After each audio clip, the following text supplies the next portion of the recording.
Shemai folks, I am Mashup Matt, and yes, you're going to hear me talk a lot about this game, but in the last week or so, developers Insomniac have released this sort of inside look to Spider-Man PS4. This was unveiled at the D23 conference, the Disney Expo kind of thing, where they release stuff for all sort of Disney related content. Now Disney of course owns Marvel, so Spider-Man PS4 is one of their properties, as well as Sony and Insomniac. Hence Disney have like the Ultimate Spider-Man on TV, and they also have some of the rights to Spider-Man in the films as well. But we won't get into that.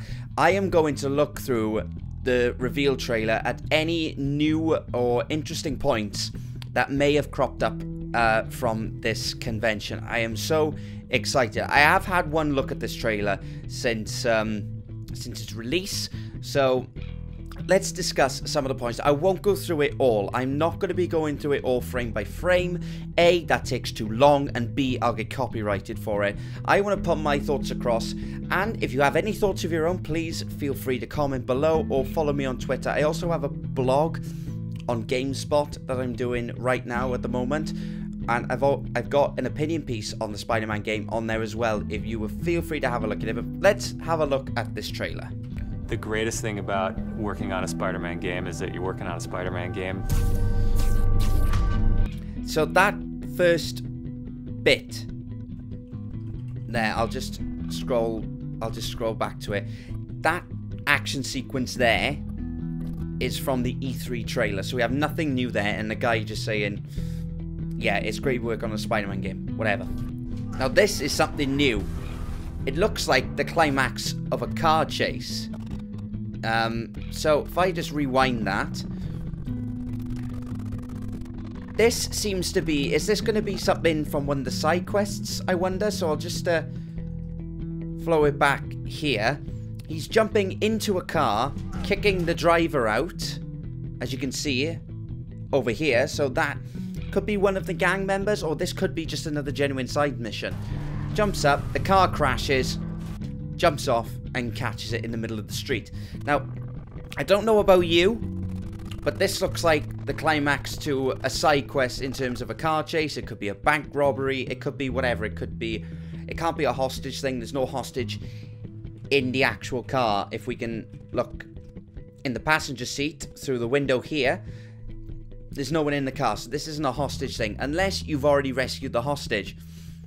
But my worry with this is, we had stuff like this in the Amazing Spider-Man and the Amazing Spider-Man 2 video games, where you would land on a car, you'd rip the bad guys out of it, and you would eventually, you know, either web the car up or you would make it crash or whatever. The first one for the first Amazing Spider-Man game was actually quite cool, where you could sort of like web it into this massive web that you just fling the car into the end, web it up, and it would be stuck between two buildings. But you just jumped over the car, taking guys out. With this, I wonder if it's going to be any different. Can you interact with the environment, perhaps? Can you do, like, or web the car to a certain building where you can sort of contextually take it down? Or is it just going to be another one of these things where you pick random thugs off, and in the end, you get this cool finishing animation, which doesn't look too dissimilar to the Amazing Spider-Man 2. So, looks cool, but my worry is that, again, it's not going to be that interactive. Do you have to follow the car? Do you have to do certain things while you're web swinging? That would be quite cool if you actually do something while you're web swinging, like to slow it down, and you pick off the thugs as one by one from the air rather than just landing on it. I know in a lot of Spider-Man media, he does tend to land on cars, but you just have to look at there's a scene in Spider-Man 2 where he's following a car chase, and he's web swinging all over this. He zips down, hanging off his web line. He shoots a couple of impact web in to take out the guys in the car. I'm not saying that's what they have to do, but it would be nice for them to be interacting a little bit more with the environment around them during the car chase, rather than just jumping on it and ripping thugs out. But I don't know. We'll see. One of the most compelling things about Spider-Man is just when Peter Parker and Spider-Man's worlds collide. And this is something I was talking about. I'll get onto this gameplay in a second. I want to see Spider-Man and Peter Parker sort of come together in a more cohesive way. In the other Spider-Man games, apart from Spider-Man 2, we always hark on about Spider-Man 2 because they have this great duality where you feel for Peter in his everyday life, and it affects how you do things as Spider-Man, perhaps. And for me, that feeling needs to come back. I want the story to revolve around there's some things in Peter's life reflect how Spider-Man acts. That kind of thing, not just, oh, here's a segment where you play as Peter Parker because he can get into this place. That's not what I want. Yes, having that does work well with gameplay in terms of the most sections where Spider-Man can't get into, but we need it to be sort of relative to what's going on in Peter's life as well as Spider-Man's life, if you see what I mean. Let's have a look at this gameplay. And we've tried really hard to weave the two stories. You know, the people talking about it not being fast-paced. I don't know about you, but looking at this frame by frame, that's a smooth transition to the top of a building. That web line there to sort of pull himself around the top of the building is actually quite cool. It's quite a cool animation. Something that we saw from the E3 trailer was how he would sort of hook round a corner with his web line. I'm liking this. You know, you could jump over these rooftops seamlessly. And yes, you've got the web line there attaching to the building sort of up here. And again, it's a really smooth animation. And I'm guessing these perch signs, you press either L1. Oh, that was a bit of a break there. They need to fix that. That little fix. Is that Insomniac and Bug Tester. QA, I need a job. Please. But anyway, apart from that, again, looks very smooth. These perch points here, I wonder if it's going to be like the Arkham grapple thing, like the acceleration thing, the grapple accelerator, where you zoom, and then you've got these two buttons down here, the L2 and R2, that if you don't want to zoom off, you hold those two, or press those two, and you land, just perch on top. Because it kind of keeps that momentum going. I was talking about momentum in my first Spider-Man video, of how it, you need to feel like you're sort of swinging through this, you know, but not in a very controlled sense, right?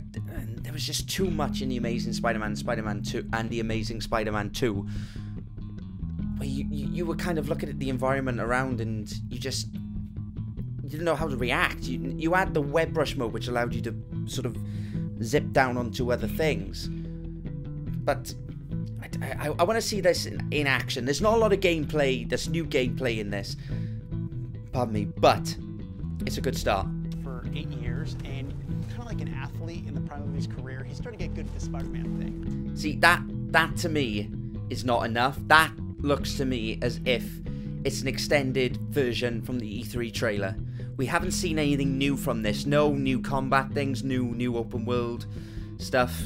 I don't know, but I'm guessing what we saw at E3 was very cut down. We're going to see more of this in a second. All this is doing is showing off basically what we saw at E3, just in a different, not setting, but different parts of the level. I'm guessing as you progress through, there'll be more sections like this, but I'm guessing this is part of the same mission. So we haven't learned anything. All we've seen is a few new animations, like takedown animations, which still look really, really good. The combat, I'm liking the combat a lot. He's starting to get good at the Spider-Man thing. We always think of Spider-Man as here's a little bit more open world stuff. He's looking for not only how he can take advantage of... Right. So this part, yeah, I'm going to zoom back because that part there is from the E3 trailer. So let's have a look a little bit more. This, again, this is not going to show us much more than what we saw in that previous clip.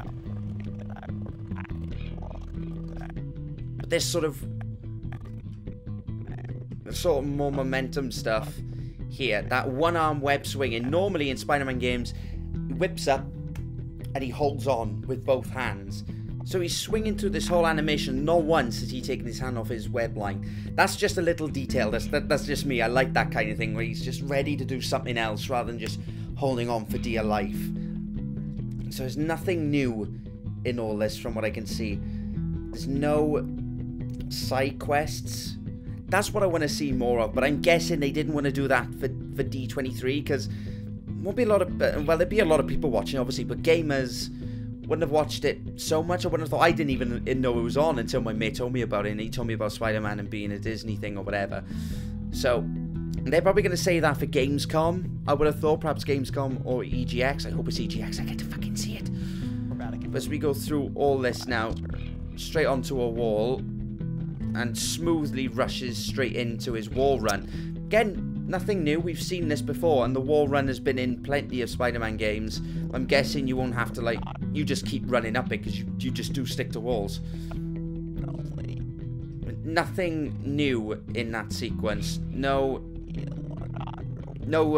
references or Easter eggs or stuff from that. It's purely just another section of the game which you can swing through.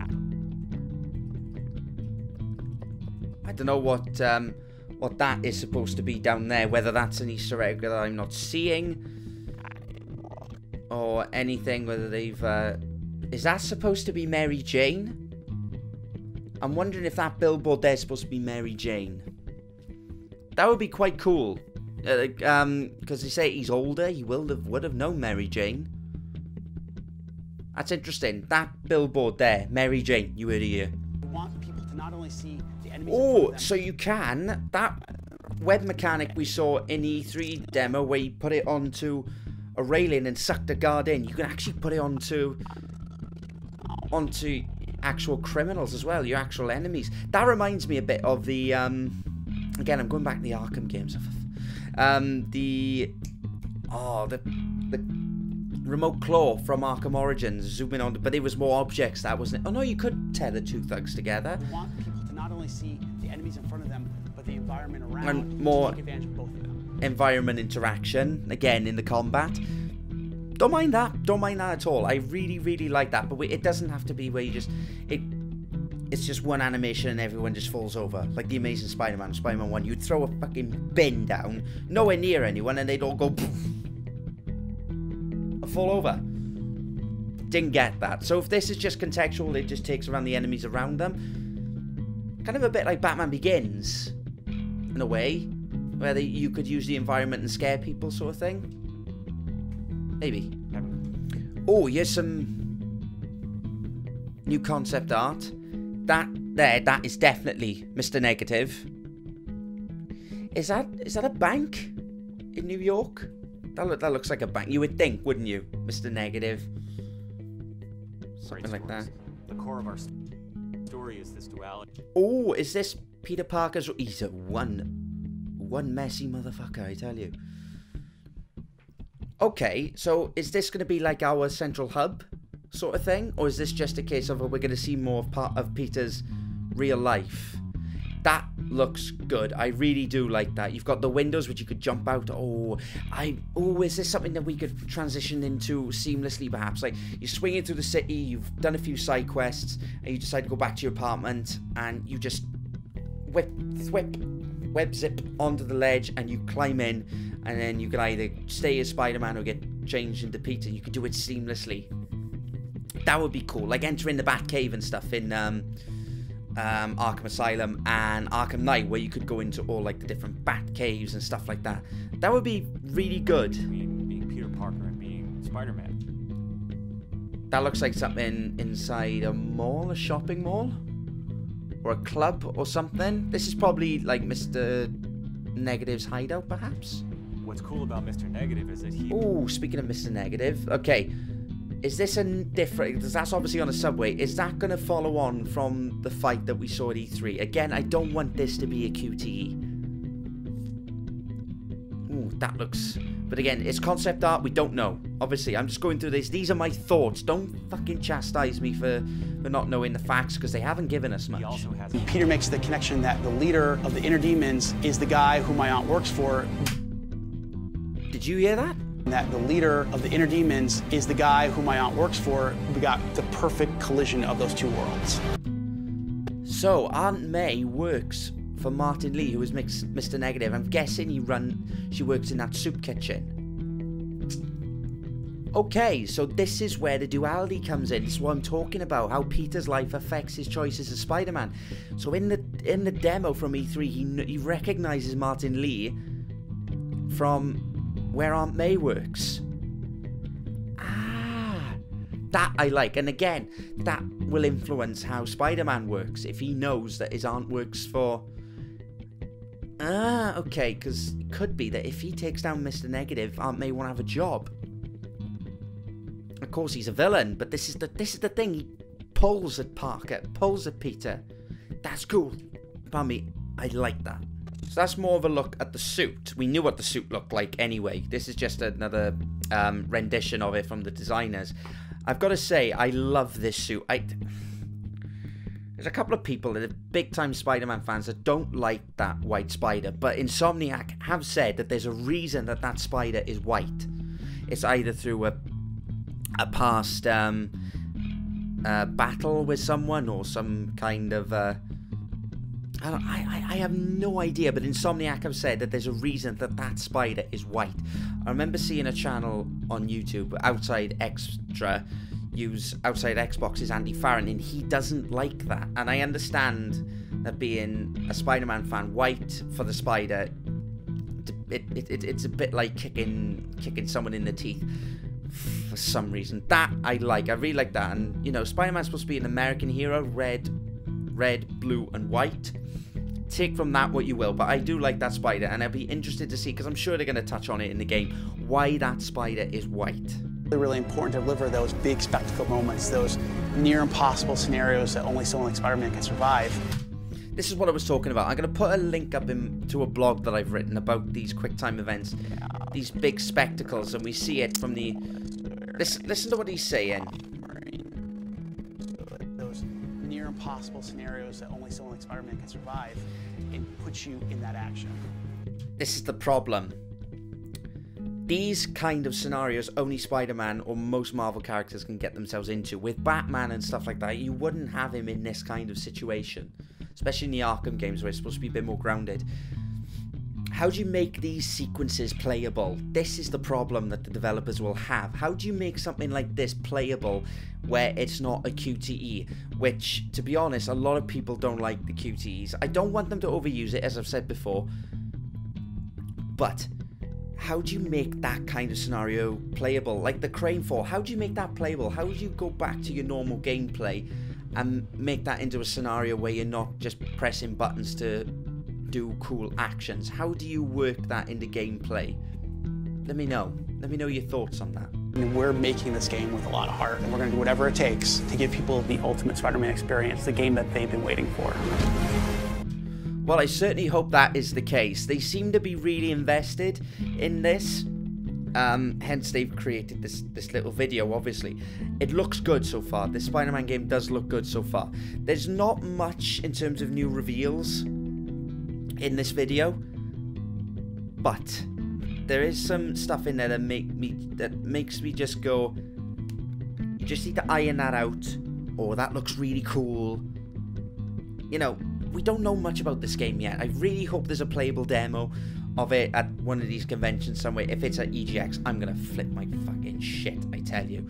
But that was my look at the inside trailer for the new Spider-Man game, which was released at D23, the Disney Expo, for the upcoming Spider-Man PS4, which is due in 2018. I cannot wait for this game, and if there's any more details on it, check back on my channel. I'm sure I'll go over this many more times, but for now, guys, I really want to hear your thoughts on what you've seen here, what you've seen from E3, what you've seen in magazines, what you've read, anything. Please post in the comments below, and let's have a discussion about Spider-Man, please. Fucking love it. I want to see this game. I want it so much. But anyway, guys, if you have enjoyed my discussion here and you want to get involved, please do comment down below. If you have enjoyed this video, please press that like button and subscribe to hear much more on Spider-Man as I get it. So, as ever, guys, keep mashing it up out there, and I'll see all you folks next time.